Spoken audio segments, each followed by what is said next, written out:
देखियो मूरन उपनयन में महानायक के काम तो ये करे छथिन, एगो पंडित जी करे छथिन कि एगो हजमे करे छथिन।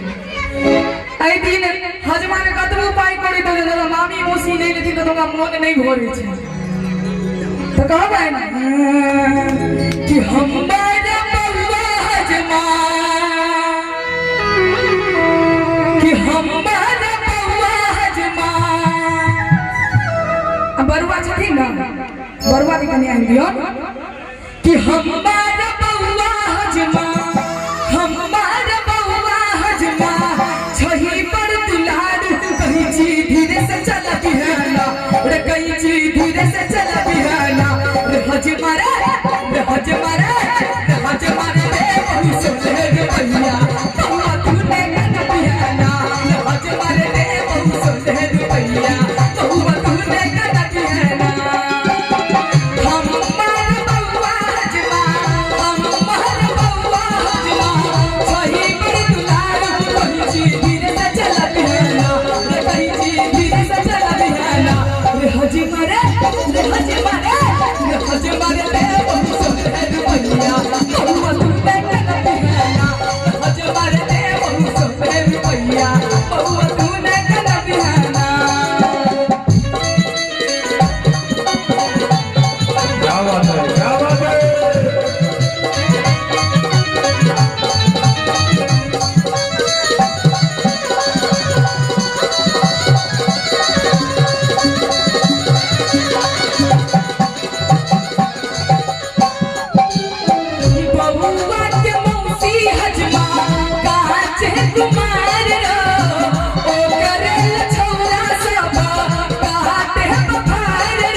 बउआ के नींद लाग गेले, मामी मौसी से कहै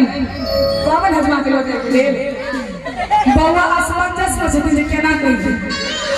अगर कहि देबै तो मम्मी मारता, नहीं कहबै तो पापा मारता। सर कनी कुछ जो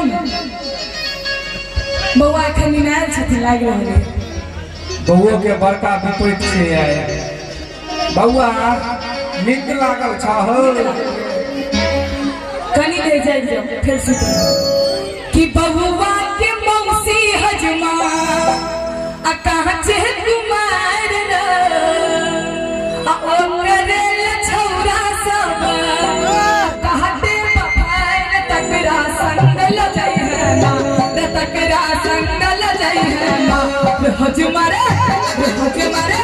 रे हजमा रे बहु सोले रे भैया, बउआ तू नहीं कन बिहाना, रे हजमा रे बहु सोले रे भैया, बउआ तू नहीं कन बिहाना।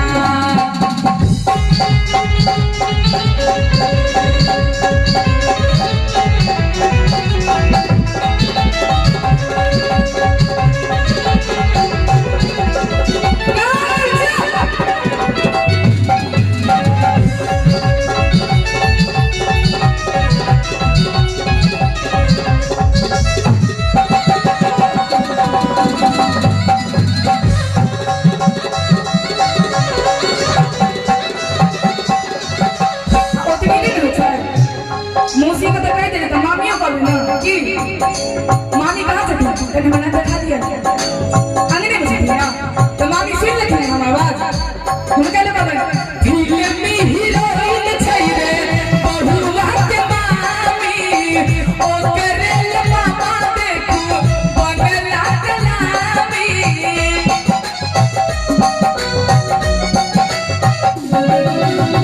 फिल्मी हीरोइन छै रे बहुआ के मामी, ओ करेल मामा देखो बगला कलामी, तकरा गाम घुमई है ना। अब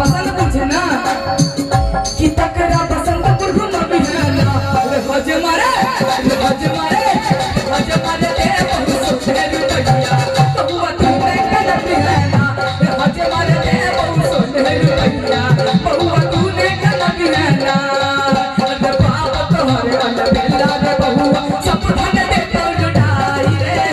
आप तोहर वाला बेला रे बहुआ सब धन दे तो लुटाई रे सब धन दे तो लुटाई रे बहुआ सब धन दे तो लुटाई रे सब धन दे तो लुटाई रे बहुआ सब धन दे तो लुटाई रे आप तोहर वाला बेला रे बहुआ सब तोहर वाला बेला रे बहुआ सब धन दे तो लुटाई रे आप तोहर वाला बेला रे बहुआ सब धन दे तो लुटाई रे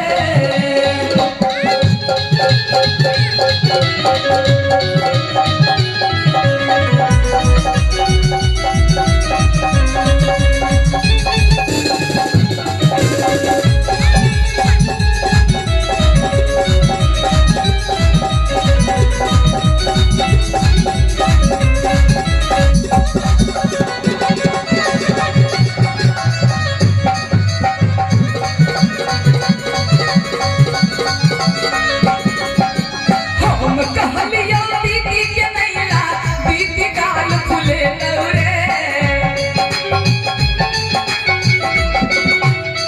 हम कहलिया दीदी के नैला दीदी गाल फुले लौरे सबसे बढ़िया मौसी के अनदा सबसे बढ़िया मौसी के अनदा मौसी गीत गगतहुरे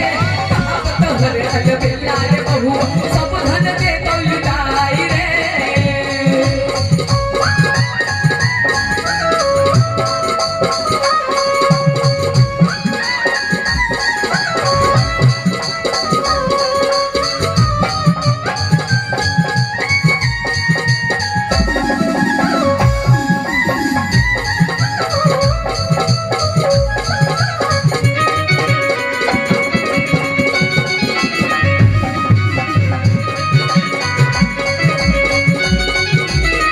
हम कहलिया चाची के नैला चाची किछु नहीं करतौ रे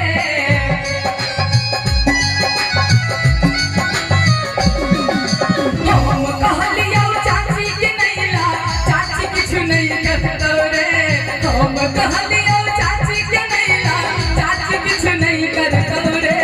सबसे बढ़िया मामी के अनदा सबसे बढ़िया मामी के अनदा मामी नाच करतौ रे आप तोहर वाला बेला रे बहुआ सब धन दे तो लुटाई रे आप तोहर वाला बेला रे बहुआ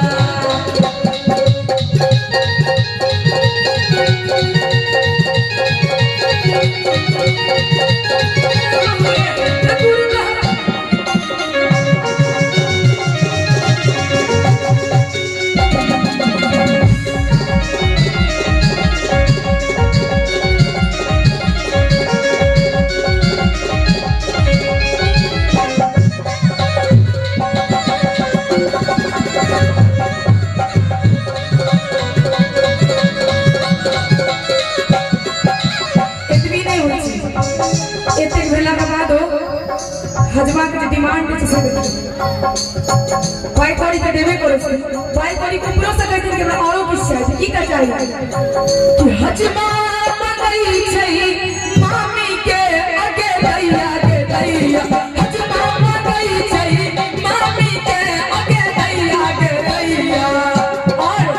मामी को ले जाने साधारण बात नहीं छै अहाँ सब सुन लियो मामी को ले जाने साधारण बात नहीं छै कि हजमा मंगई छै मामी के आगे दैया के दैया हजमा मंगई छै मामी के आगे दैया के दैया और मामी के मामी के परलर ल जतई के आगे दैया के दैया मामी के परलर ल जतई के आगे दैया के दैया हजमा मंगई छै रुपैया के आगे दैया के दैया हजमा मंगई छै रुपैया के आगे दैया के दैया हजमा मंगई छै रुपैया के आगे दैया के दैया हजमा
हाँ छुट्टी ना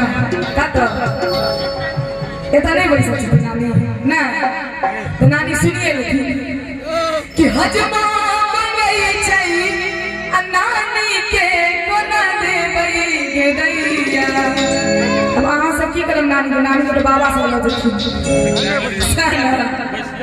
कि हजमा मंगई चाहिए